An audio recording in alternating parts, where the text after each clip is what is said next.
Hello, listeners. Kathy Lawless, Life Story Curator, bringing you this podcast series, How Did I Get Here?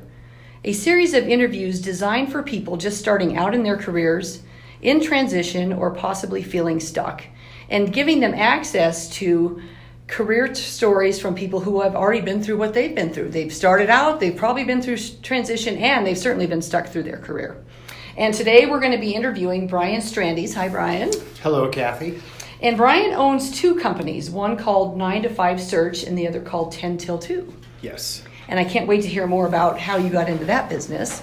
And what leads up to how you got into that business is where you grew up, where you are in the birth order, how many siblings, and how did that influence you? So we'll start with those icebreaker questions. Sure. So I grew up in a small town called Washington, Connecticut. First town named after George Washington. Oh, and East Coast. 87, yeah. It's a town of 3,000 people, about an hour and a half outside of New York City. I have an older brother and a younger sister, so I'm the middle child. A little bit more of the, peacemaker, shall we say. I'm a middle. Yeah, you get it. And, I lived an idyllic lifestyle. We had 40 acres, ponds and rivers and, Wow, so all and places to play as a youngster. a lot of places to play. Mini bikes and tractors and farm equipment and chickens and things like that. Oh, wow. And my dad commuted to New York City every day. So Holy cow. So how long was he gone? 6 to 6. Wow. He was gone for 12 hours a day, and then he'd come home, and he was a German immigrant, so he had an interesting way of communicating. It was not a lot of talking, not great at communicating, but there were certainly expectations laid out, and they were pretty clear. So that's, one of the influences in my life is I try and communicate a lot more with people because he was not great at it, and I get it. It was a different era, but... So that's kind of how it, and I went to a prep school, a small private school for high school in my hometown. We had a public school that was not great, and so I got a scholarship to go there. It was in my hometown, so I just commuted and was a day student. But that influenced me a lot, that experience. I went to school with a lot of very wealthy people from New York City and surrounding New England areas, and I kind of realized that, hey, these people are... This guy's got a chauffeur that drives him to school. It's a different experience than I had an upper middle class background, and we belonged to a country club and had a sailboat and did a lot of nice, great things, but it was nowhere near the experience that some of these kids had. Yeah, so you got to see probably all sides of life, right? All sides so you got to experience that, hey, I've got it pretty good, and then you're like, but compared to that, I don't... Right. So interesting. Okay. Yeah. And so what sports in particular? Were there any sports that you played? Or? Yes, we played a lot of sports in my family. We did tennis and golf and sailing. I played football, baseball, and basketball growing up. I actually went on to college and played at a Division III school, college football. Wow. That was a big influence on me on how to be a great teammate. And I met a lot of great people doing that. So my prep school football coach had gone to a school in Iowa. My parents had split up and money was a lot tighter than it was before, so I got a scholarship, an academic scholarship, to go to this school called College in Cedar Rapids, Iowa. Now, I had never been, west of New York City, so, going out to Iowa was quite a culture shock, and my dad drove me out there. He had a business trip, and we stopped a lot of places on the way and dropped me off, and here it is, the middle of August, 95 degrees and 95% humidity, and I meet all these kids from Illinois and Indiana and Iowa and kind of the surrounding states and started, doing our 3-a-day football program, and I got to be it was culture shock. Yeah. Drastic culture shock. But I really enjoyed it. I thought I had a great time. I enjoyed the football experience. I had a double major in business and biology, and I think in a lot of ways school is what you make of it. Yeah. And at least my experience is in a 2,000 person school, I was able to be in a fraternity. I was, a student rep on the student council. I got to be involved in a lot of different things. Yeah. So. Which is what you make of it. That's Exactly. kind of your personality. Well, it's interesting. I asked the sports question, but I also ask about music or other interests because I feel like that gives you a sense of belonging a lot of times. Yeah. And, sports has been a big part of my life, and so I feel like I have that tribe or that group, yes. And you have friends in that way, which you don't even know. But so if you move someplace else, you could, always step into maybe that that sport team or whatever. But yeah, no, I agree 100%. yeah. And And then really your time was important. also scheduled for you. It sounds like 3 a day. So you didn't get dropped off in the dorm and it's like, well, what am I going to do for the next 2 days before classes start, right? It's Yeah. I'm already doing stuff. And I think, specifically with football, what I love about it, and I coach now a lot, is that, it's a hard sport. And you really, 11 kids have to do the right thing on the same play in order for it to be successful. And they hold you accountable. And that sense of accountability, as well as, being a part of something greater than yourself, is, I think, that makes you realize that you're not the star all the time, that you can be a lineman and still enjoy it, that you need to be a part of something that maybe you're not the president, but you are a contributor, and that's okay. yeah, it's a great life lesson. I like Yeah. that accountability and the teamwork and bigger than yourself. You're Yeah. part of that. So Cool. So that was a great experience for me. And the business and biology, really drastically different majors, but they have kind of worked out in my life to help me with a career, and also be really kind of have an interest in those two specific things. And like yourself, a person who is a lifelong learner, and I read books and do a lot of different outside groups in order to explore what the world has to offer. yeah. Okay. Well, cool. I can't wait to dive a little more into that. So let's. I have to finish up the icebreakers though, because Sure. there is a process here. Okay. A formula. So on the fun meter, on a scale of 1 to 5, So where do you put I'm yourself? probably a 4. I'm a relatively serious person. My wife is much more spontaneous and fun, but I'm more of a, I don't know, I can do it, and I do like to have fun, but my idea of fun sometimes is just to curl up with a book, or watch a movie with my kids, or, go out and see a concert, or we don't go out and party a lot. We have a 15, 13, and 11-year-old sons, and their lives are relatively busy. And Relatively, I like how you say that. yeah, they're right. relatively busy.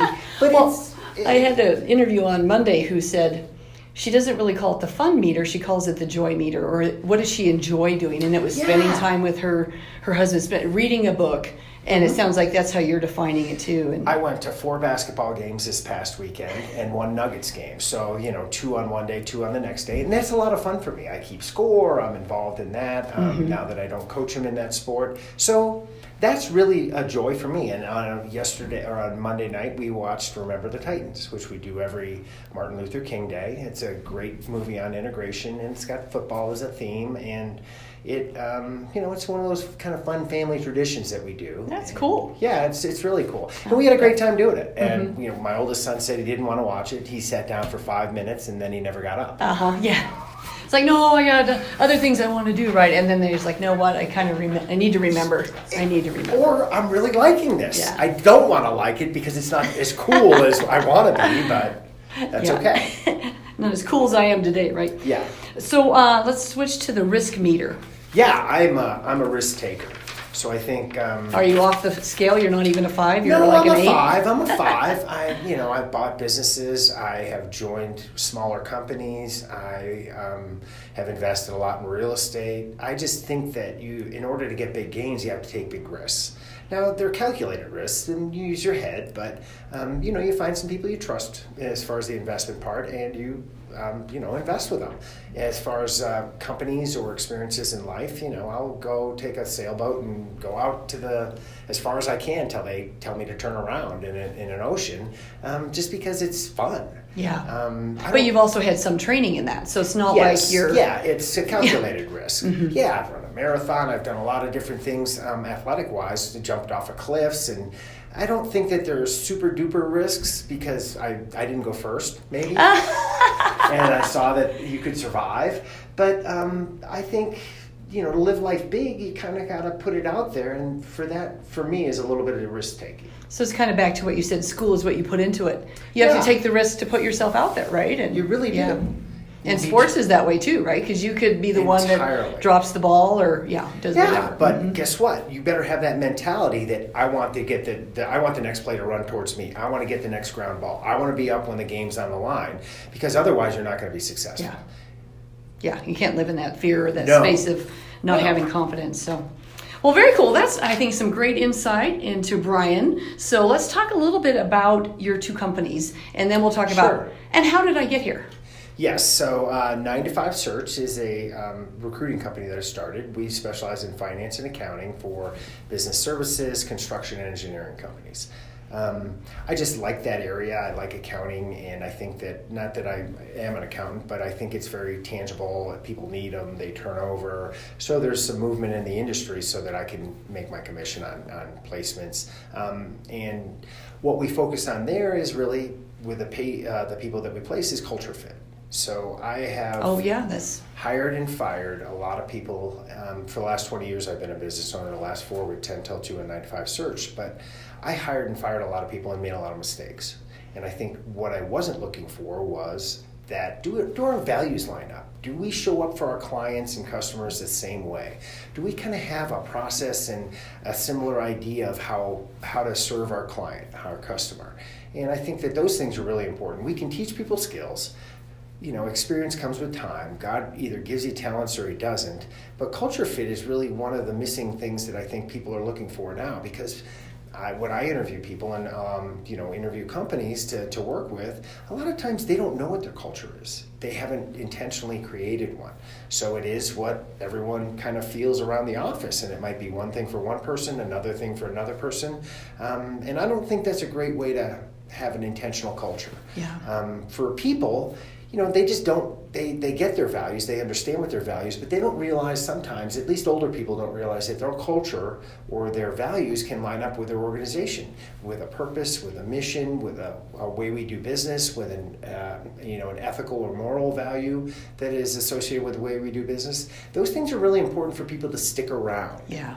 Well, and sometimes in certain generations, they stuck around because I just need the job, and I've been there, and they've been loyal or what have you. But there are some things that don't fit. When we grew up, it was 40 years and a gold watch. Yeah. Now it's every 3 to 5 years people change jobs, if not every 2 to 3 years. Mm-hmm. And they do it because technology is kind of, there's always startups. It's a very small amount of money that it needs. And once you, to kind of get it started, you can do it in your basement. Once you get it started, all you have to do is replicate that software, and that's a relatively inexpensive thing to do, and you can scale it really quickly. So startups are a lot easier to do. You don't have to buy manufacturing stuff. You don't have to have a plant. You don't have to have a physical plant.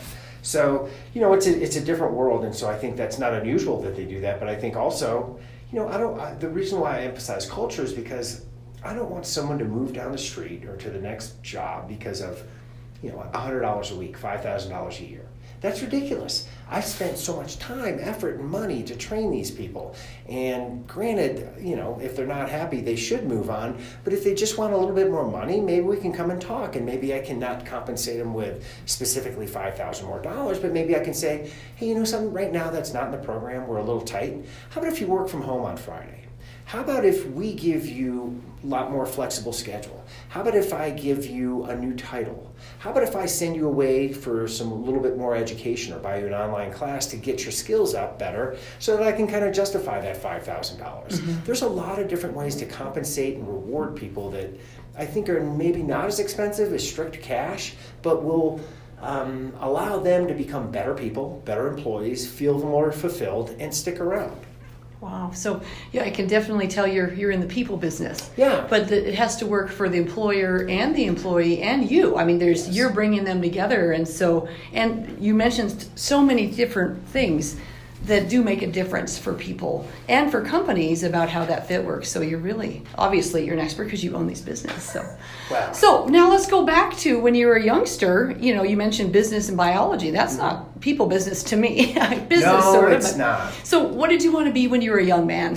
When I was a young man, I wanted to be a football player. I came to the realization that I don't come from big stock. We're not fast, and we're not, strong. So what were your strengths?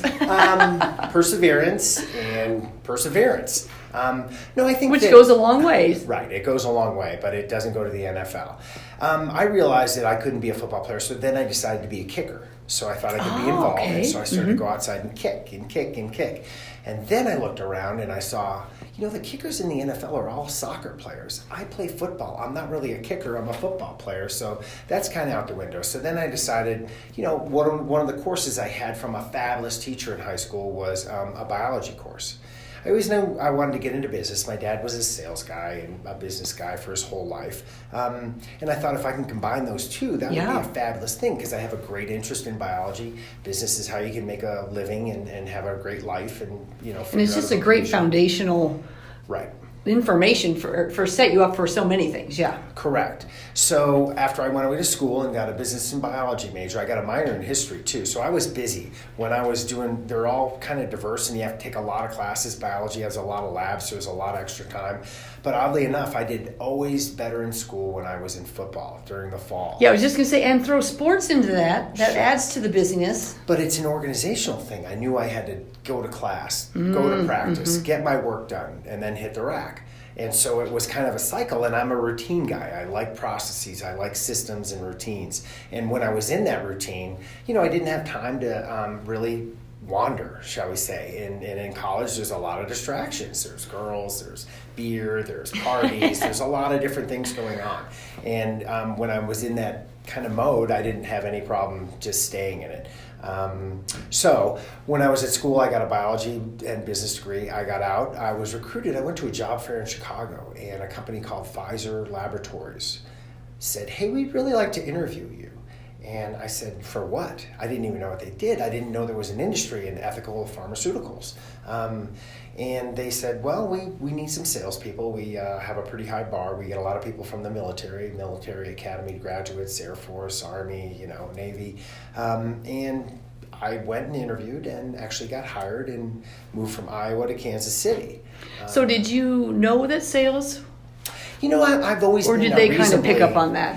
That you're a people person. I think that they just interview a lot of people and they say, "Hey, is this person engaging? Do they look you in the eye when they shake your hand? Are they, relatively Are they in the lab or are they out front, right?" Right, exactly. So, and I wasn't in the lab. I was an out front guy, and I'd always been involved. Yeah, with the business, the 2 degrees, I can see how that would. Yeah, as well as I was, I had 3 offices in my fraternity. I represented the off-campus people in the student council. I was we called them prefects in high school. I was a leader in that area, so we got elected to that position.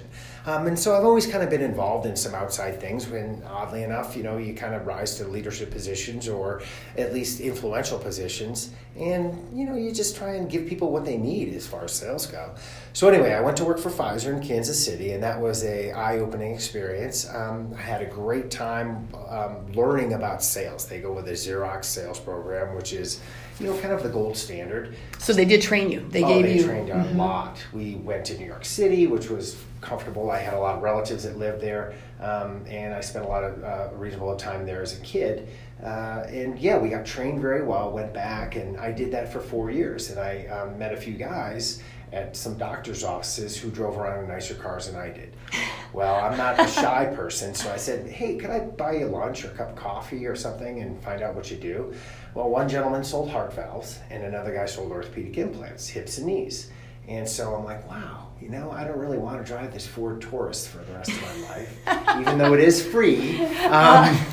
These guys have really cool cars, and at that time in my life, that was very attractive. So I decided to get away from Pfizer. And like I said, I was living in Kansas City. I quit my job.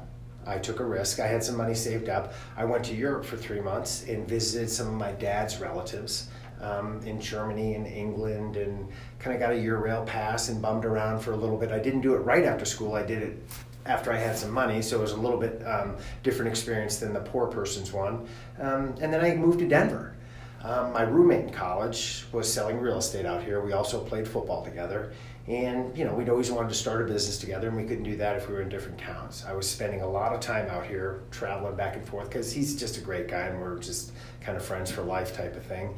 And I came back here and I found a job. The first job I got was in orthopedic implants with a small distributor. Yeah, but you had probably a better idea of where you wanted to go because you had that experience, and you talked to those gentlemen about, well, what do you sell and why do you have a nice car? It's got to be and devices. How did they get here, right? Yeah, exactly. So, I wanted to get in the device business, and I was fortunate to get hired by a small company, and I worked with them. There was just 4 of us actually and an office manager, and we ran around Colorado and Wyoming, going into surgery and selling our wares, from anterior cruciate ligament screws to rotator cuff anchors to total hips, total knees, and wow. So really a use of your business and your biology. yes, and that's one of the things I love about medical sales is you never stop learning.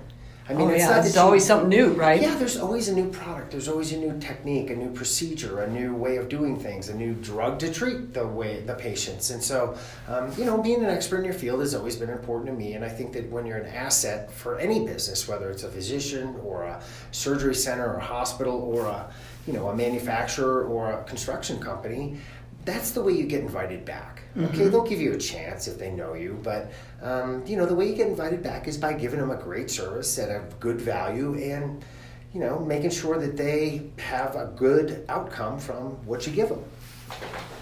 So you bring that philosophy with you. That's going to take you far. Yeah, wherever you go, yeah. It doesn't matter what you're doing. So I worked for Intermountain Medical for 4 years, and then Stryker, which is a big, giant medical company out of Kalamazoo, Michigan, had bought a French spine company. I'd run into them through operating rooms, and it's a competitive field, but we're not mean to each other. We're kind to each other because you never know when your instrument is going to break and you need to borrow someone else's. And plus, it's just, there's no upside in being, animosity. So we decided that I would go to work for them. And so I went to work for a giant company called Stryker selling their new spine instrumentation in Colorado, Wyoming, Idaho, Montana, Utah, and New Mexico. So it sounds like you were a road warrior in terms of, now is this car travel, plane travel? No, I mean, around Colorado it is, but I flew up to Billings, Montana a number of times, and, it was kind of an introduction thing, so it was a lot of outreach and a lot of kind of, missionary work. So when you're launching something brand new to the market, that's probably very different than, selling something that's more established. And entirely. So was that... did you like being in that mode now of something, it sounds like you would have to learn to do, and you have to be more patient, right? And I would guess that the sales aren't as quick. It's a longer sales cycle. And so with Intermountain Medical, we had sports medicine, we had total joints, and then we sold spinal instrumentation. So they knew I had some relationships as well as some business in that industry. And, a lot of times, hey, do you want to drive a Ford or a Chevy? What really makes a difference is maybe the service plan they give you or the person you deal with at each dealership. They both can do the job. But I really like Brian. If he's selling XYZ spine or he's selling ABC spine, the difference is Brian. So they would utilize my product. And so I got it going here in Colorado, did a little bit of outreach, and I worked that job for a couple of years. Now, in that couple of years, when they bring things over from Europe, a lot of times it's not Americanized, meaning it's a little bit more futzy and not as user-friendly. We're very impatient in this country, and they tend to be laboriously, involved in all their things. So at least the physicians were. And so it was a hard sell. It was a hard sell to get them to use it because it was futzy. There was a lot of little pieces that you had to put together inside a patient. And, there were other things that it would be snap, bang, and it would be done. So I didn't care for that as much. And so then after 2 years, I went to work for a biopharmaceutical company that had implants. I thought, okay, so here I am, I'm going to make a change. I don't like this thing with Stryker. How can I get into something that allows me to take some of my pharmaceutical experience as well as my medical device experience? Well, I went with a company called Genzyme that had a brand new patented film that prevented adhesions inside of people when they had heart surgery, colorectal surgery, stomach surgery, kind of abdominal surgery. Oh, wow. And so a lot of times when they go in there and they take your gallbladder out, or they do colorectal surgery, or they do a heart bypass, the tissues stick to each other because they've been roughed up and kind of scarred on the way in and on the way out, or just during handling, and they just adhere to each other. Well, if it's a bowel, that can lead to a kink, and then the person has an obstructed bowel, that's really bad. So they put this film on and it prevents that from happening. It was hyaluronic acid in a sheet form that would dissolve over 2 weeks.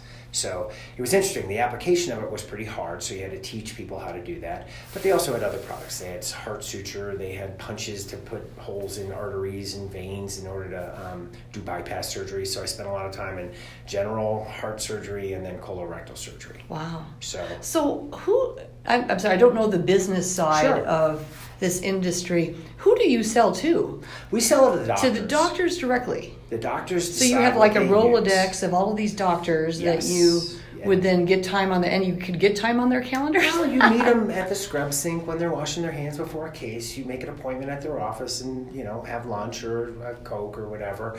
You find them in the surgical lounge when, that's available and they're in between cases. They already done their dictation. They have a couple of minutes down and you're really, very deferential in asking for time and say, hey, I know that you're busy. I get that you just got out of a case. Do you have 5 minutes? I just want to show you something new that I think may be able to help you through your cases.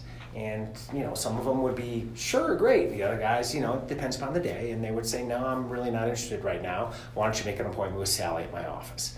And so, you just do your thing. It's just like any sales job. You make calls and you ask people, what the procedure is, how they do their job, and see if there's a way that you can fit your product in there that may help them speed it up, make it more secure, give the patient a better outcome. The one thing that I found in that whole medical sales business, whether it was drugs or devices or implants or whatever, is when you keep the patient in mind and the physician knows that your main concern is not making money but making his patient better, you get called back a million times.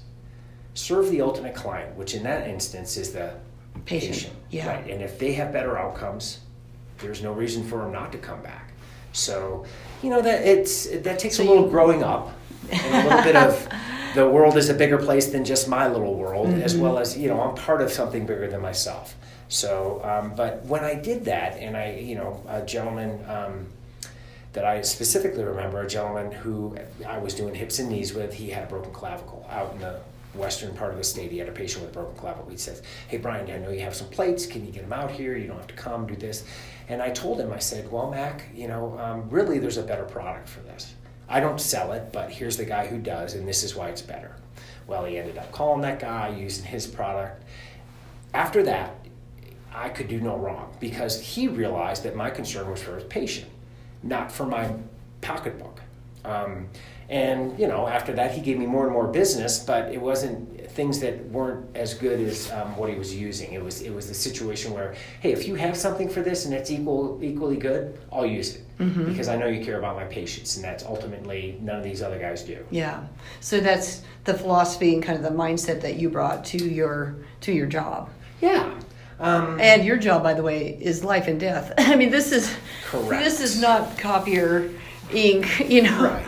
The way I always looked at it is someone's sister, mom, grandma on the table. And how do you show up for that? Yeah. Well, you better show up, you better have all your stuff, you better be organized, you better have all the instruments that are needed to do the things. So the way it works is we bring the instruments and the implants for each case, get them sterilized, and every doctor has a little bit of different recipe on how they do things. We have 25 steps to do a total knee. This guy does number 12. He does it at 10 place, okay? Out of the norm, but this guy does it at 15 place. So you kind of come up with those things and make sure that you set up the back table so that it flows. And there's a scrub nurse that hands the doctor instruments, and you just, orchestrate is too big a word.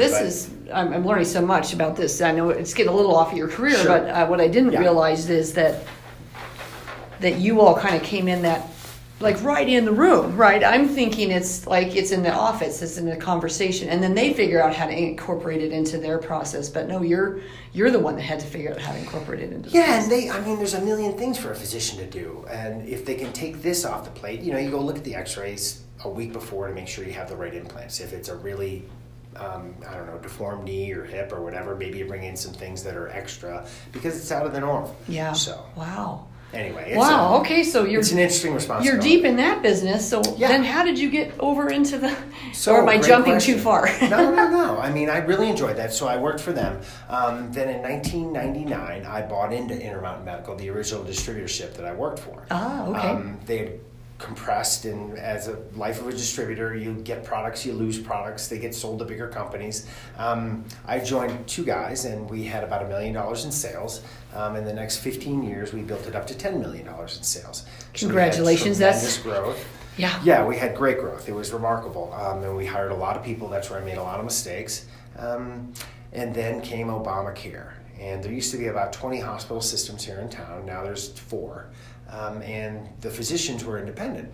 Now about 70% of them are employed by the hospitals. So when it was, hey, Dr. Smith, I really like Brian's stuff. Well, I'd go to the OR person or purchasing at the hospital and say, hey, Dr. Smith wants to use my stuff. Well, they'd say, well, something, you're not really on our program here. You're not on formulary, whatever. And then I would have to go back to Dr. Smith and say, hey, Dr. Smith, they won't let me in. And he would go to the administration when he was independent and say, well, by the way, St. Joe's right here, we're right across the street from PSL. And if you guys want me to, I can always take my business over there. And they would go to bat for you if you were good friends with them and had some juice, for lack of a better term. That went away, and so my distributorship went from $10 million to $6 million in sales as one of our product lines was purchased by Smith & Nephew, a giant company out of England. So one of us had to go, of my three partners, and I was the youngest and figured, I'm getting out while the getting's good because I could see the horizon where distributorships are going away. They're making these decisions on a national level in New York, in Nashville, Tennessee, in Ohio for the Sisters of Charity. So, I didn't think there was a bright future in it. Yeah. And so I sold out to my partners and had to do something. I have 3 kids and, I'm not independently wealthy and my kids really enjoy food and shelter. So, and 3 boys, I would guess there's a lot of food needed. So I decided to look around. I looked at I got a business broker and took a look at a lot of different businesses. I got very serious about either making caramel, which was interesting, and there was a high quality caramel. And then I had a distributorship in electronic parts. I didn't end up doing those things. I went to a party at one of my neighbor's house, and one of the gentlemen who was my neighbor had a staffing company. He just sold it 6 months before, but he'd been in it for 40 years. And so I talked to him at length, and he said, this business is great. You seem like a people guy. It's not that hard. We can just, I'll help you. And so I looked around, found a staffing company, and bought it. Now, what I found out was that, A, this guy didn't help me. B, it's a transactional business, and I'd been in relationship sales. So that was a big change for me and less satisfying than I was used to. I'm not a transactional salesperson or interactor. I'm more of a relationship. I'd rather go narrow and deep than wide and shallow. So that was a challenge for me, and it was hard for me to get used to, and that's why I started 9-to-5 search. If I get a bigger paycheck, I can afford to spend more time with the owners and with the clients and with the employers and employees and the candidates. So, and let's not make it a transaction. Let's make it a relationship. Good fit. Yeah, let's make it so that I can get to a company that is big enough to where they make 2 or 3 hires a year. Then I can afford to spend time with them. Then I can afford to really serve them. Yeah. And so that was just much more fulfilling for me. So that's kind of where that came from. So when you were in this period of looking at, you've sold one business and now you're looking to buy another, you hired a broker, you're talking to people. How long did that take? Give us some insight as to how that went for you, because this is where I think other people might be stuck when they leave something. And I know I was there. When you leave something, you take that time maybe to play or to enjoy, and then all of a sudden you start into now I'm going to start looking, and then it can be discouraging. It can be really encouraging and exciting, and then everything goes quiet. So give us a sense what was going on for you. Yeah, I can give you my perspective on it. So it was, I did take a little bit of time off. Like I said, I still have 3 kids at home and a wife, and I'm not a home guy. I fractured my clavicle, got a plate, and it was out at work 3 days later because I don't belong at home. I need to be around people and need to be kind of engaged, shall we say. So for me, it was a hard thing to understand, like, this business, how do we get the value of it? And is it a long-term value? Can I grow it enough to recoup my costs as well as, make something out of it? Is it scalable? I don't think that I want to be in that business? I mean, were you also looking at that? Do Totally. I want to be in the caramel business, right? Is it? Yeah, and I was arrogant enough to think that, I made my other business, my series of one that I made successful. My one data point. I can kind of do, I can probably, business is business. What I didn't realize is that I wasn't self-aware enough to know that this is a relationship business, and I bought a transactional business. That was probably not the smartest thing I could do, because then I had to start another business within that to get fulfillment. So I think it's really, I think if you're going to buy a business, you should go to work in that industry before you buy it. I didn't know anything about staffing or recruiting. I should have went to work for Kelly or Robert Half or something in order to get a basis and get trained and understand it. I was just, honestly, I mean... You're a business guy. You're like, and I can make businesses work. That's what I do. That was my arrogance speaking when I shouldn't have had that. I mean, it would have been smart to do that. So that's what I would encourage. That way you can find out, do I like this? Am I well trained? Can I actually make something like this go? And then go out and look for something. So either you can pay for your training or you can have someone else pay for your training. And I think it's a better idea to have someone else pay for it. It's not that you're trying to rip them off. It's just you're trying to evaluate and see if the industry works for you. And you're getting paid while you're learning. I mean, that's a different... You're giving them some value, but also you're... So that would be like if you want to... I looked at being an electrical contractor, okay, and doing wires. Not me doing the wires, but buying a business that did the wires. And, I didn't know how to do that. I like construction. I enjoyed that stuff. But, who knows? I mean, I think there's a lot of mistakes that can be made that can be alleviated if you actually, A, talk to a lot of people, B, talk to people who have bought businesses, 4 or 5 years ago, and C, go try out the business. Go try out the industry if you want to change industries before you actually... dive into that. When I left corporate, I took advantage of a service called Right Management. It was a transition services, and they had a whole day on entrepreneurial.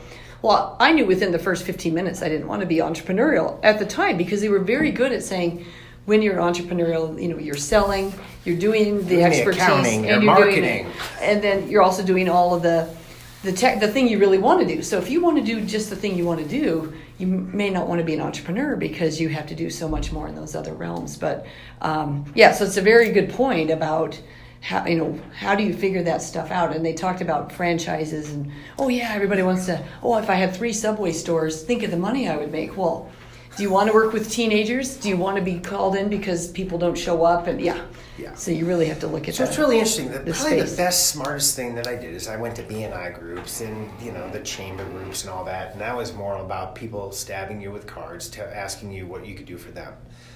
Then I joined a business organization called the 3 to 5 Club. And it's Chuck Blakeman, Making Money is Killing Your Business. And it's a process. It's a 17-month curriculum on how to run a business. To your point about, we have a process to do our business. We find a client, we fulfill the job. Okay, there's 10 steps and there's 7 sub-steps in each one. Well, one of the exercises is process mapping. How many of those boxes out of the 70 in there am I in? And which is the first one I want to get out of? And who can I replace myself with? And it might be an outsourced 1099, thing, WeWork type of thing, or I forgot what it's called, where you go and find people to do the work. I don't like marketing. I don't know how to do it. I don't really like accounting. So those things are relatively easy to outsource. But some of the data entry stuff, one of the big hang-ups I had is I believe that because I didn't like to do data entry, probably no one liked to do data entry. Oh. And so what I realized is that for data entry is like a puzzle for some people. They really enjoy getting it all lined up and really nice and clean and all those things. And they get a lot of accomplishment. Right, entirely. Mm-hmm. But for me, it's just like torture.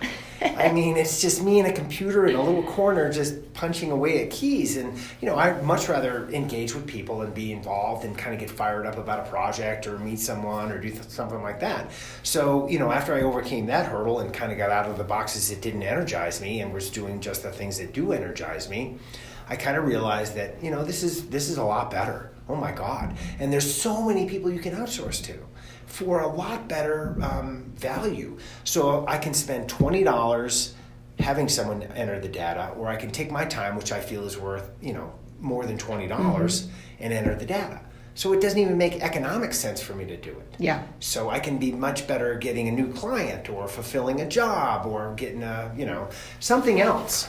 And it's A, it's energizing, B, it pays better, and C, I do it. I would put those things off and procrastinate because I didn't like doing them. I'm no different than any other human. Yeah. So put off what you don't want to do. So getting involved in 3 to 5 Club was probably the best investment I ever made. It was just pure advisory. Okay, this guy's an accountant, this guy's an attorney, they run a marketing company, and we all have the same problems as businesses. Okay, it's people, it's money, it's collections, it's getting clients. And many of them are probably in different seasons of their business, right? In terms of some are more mature, some are just starting out, and so you can learn from them in terms of what they did, how they moved from having no employees to having a team. That first one, and then they had 5, and then they had 15 or whatever, right? So it's not unlike growing up. Okay, I mean, if you talk to people that are older than you and have been through the experiences you're going to go through, you're going to get some probably pretty good advice if they care about you. And so I've always been one that wants to, I don't need to reinvent the wheel. I don't need to go through the pain. So let me ask someone who's done it before what they did, and I'll try that. And if it doesn't work, then I'll modify it and try it again, or talk to another person. So the whole peer advisory idea is just remarkable, as well as the curriculum that they have in order to, this is our accounting curriculum we do for 2 weeks. This is what we do as far as marketing. This is how you hire and keep employees. And so it's... Oh, so there's training also then on these business topics. Yeah. Okay. I mean... So not just the peer... The advisory. Connections, yeah. Yeah, it's a great program. I can't tell you how much I got out of it. I think a lot of it's got to do with the facilitator, and the facilitator ended up being, a good friend and a mentor to me, John Gehringer. He's a wonderful human being who really cares about helping people get their business to where they want it to be. Because inevitably, business people are on the treadmill. You're running and running and running, and you're doing accounting and marketing and fulfillment and sales and all this stuff. And then, you're tired and you can't get off that treadmill. So how do you stop working in your business and start working on your business? Setting up processes and systems so that you give a consistent product or service to your client. Because I don't go to McDonald's very often, but if I go to McDonald's in Denver or if I go to McDonald's in Tokyo, it's the same hamburger because they have a process. It may be not the best hamburger, but I know what to expect. Yeah. And I get a good value. And the reason you probably went in Tokyo is because you needed that. Right. I need a little taste of America. Okay. So we've got about 5 minutes left. Sure. I could talk to you all afternoon. I know it flew by, didn't it? Yes. I apologize for my lengthy explanations.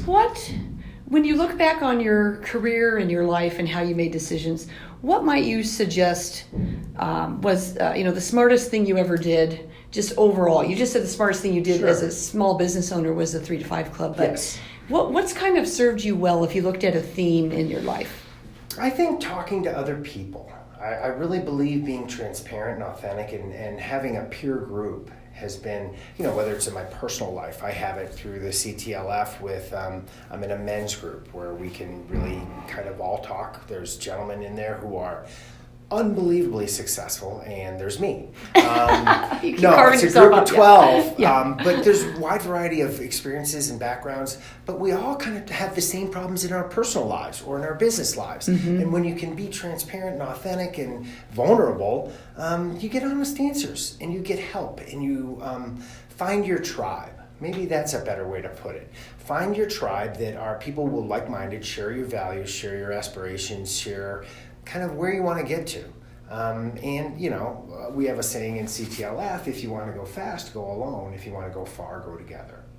I know, I love that. It's a great saying. And it's simple, and you get it. You just really get it. And if you have that group that will take you anywhere, I mean, that's what's the basis of it is. And you got to find that in any area of your life, whether it's in sports or whether it's in business or whether it's in school. Just find the people that kind of think like you do. Maybe not exactly the same, but be authentic and open with them when you're having troubles, and we all have troubles. Hey, I'm really struggling with this. Do you have anything you could help me with about this? I don't have the ability to kind of get over this hurdle. Have you been through that? And if not, then can you point me in the direction of someone who has? So think about the good feeling you get inside yourself when you help someone, right? Yeah. When you're helpful, it fills you up your bucket right inside of you. So I think it's rather selfish of us to not ask for help from other people and give them the opportunity to have that feeling themselves. Yeah, that's so true, because you're right. Whenever I help someone, I do feel great, but then sometimes I feel weird helping or asking for help. And I'm like, why do I feel weird about that? Because they want to contribute. They want to know what's going on.